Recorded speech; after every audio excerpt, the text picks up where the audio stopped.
চাকরি তো এখন সরকারি চাকরির চেয়েও অনেক হার্ড হয়ে গেছে।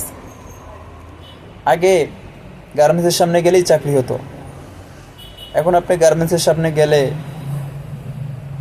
আপনার চাকরি হয় না। কারণ কি? আপনার ভিতরে মামু খালু নাই, আপনার সার্টিফিকেট আছে, শিক্ষাগত যোগ্যতা আছে, আপনার কাজের যোগ্যতা আছে, আসলে যে আপনার ভিতরে মামু খালু নাই, আপনার রেফারেন্স নাই, আপনার চাকরি হবে না।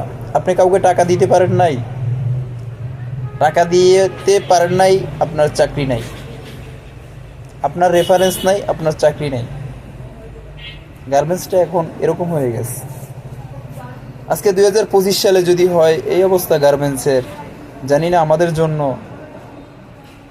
আরও সামনের দিনগুলোতে কি ভয়াবহ পরিস্থিতি অপেক্ষা করতেছে। আজকে আমাদের মতো লোকের উপরে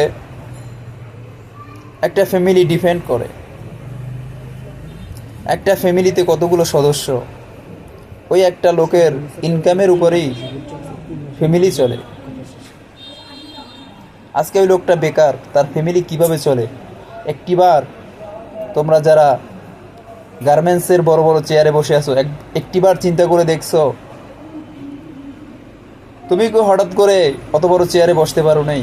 তুমি পরিশ্রম করে ওই চেয়ারে বসছো। তুমি পিছনের দিকে তাকাই দেখো, তোমাকে ওই চেয়ারে কে বসালো? আসলে ভাই, আমরা পিছনের দিনগুলো থেকে শিক্ষা নিই না বিদায় আজকে মানুষদেরকে আমরা সুযোগ দিতে পারতেছি না। হাজারো হাজারো মানুষ যোগ্যতা থাকা সত্ত্বেও আজকে গার্মেন্টসে চাকরি করতে পারতেছে না। আমি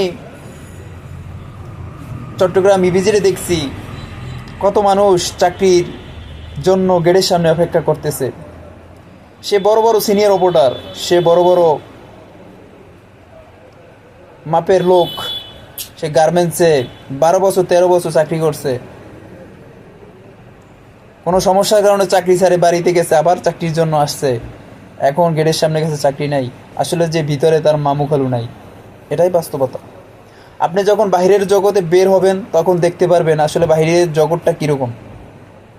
আপনি ঘরের ভিতর থাকলে আপনি কিছুই দেখতে পারবেন না। আসলে গার্মেন্টস শব্দের অর্থ পোশাক,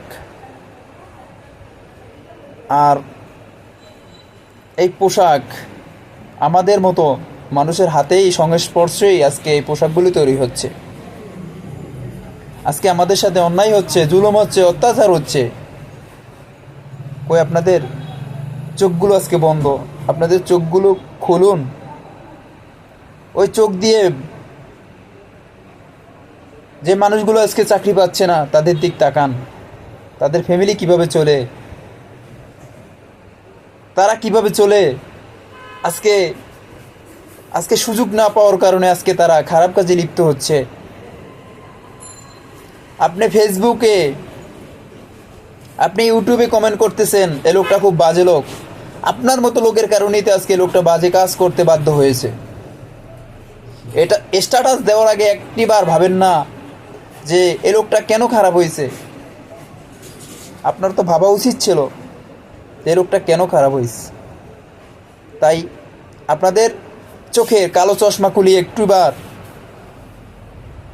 বাইরের জগতে তাকিয়ে দেখুন। আপনি যে চেয়ারটাতে বসা আছেন ওই চেয়ারটা আপনার একদিন নাও থাকতে পারে। তো যতদিন দুনিয়াতে বেঁচে থাকবেন মানুষের জন্য কিছু করে যান, মানুষ আপনাকে স্মরণ করবে। এমন কিছু বোঝা নিয়ে আপনি দুনিয়া থেকে চলে যেয়েন না যে মানুষ আপনাকে ঘৃণা করবে, মানুষ আপনাকে কথা শুনে থুতু ফেলাবে। পরিশেষে এই কথাই বলতে চাই ভাই, আমরা মানুষ মানুষের জন্য হতে চাই। হিংসা, অহংকার, বিদ্বেষ ভুলে আজকে আমরা মানুষকে ভালোবাসতে শিখি, মানুষকে মূল্যায়ন করতে শিখি।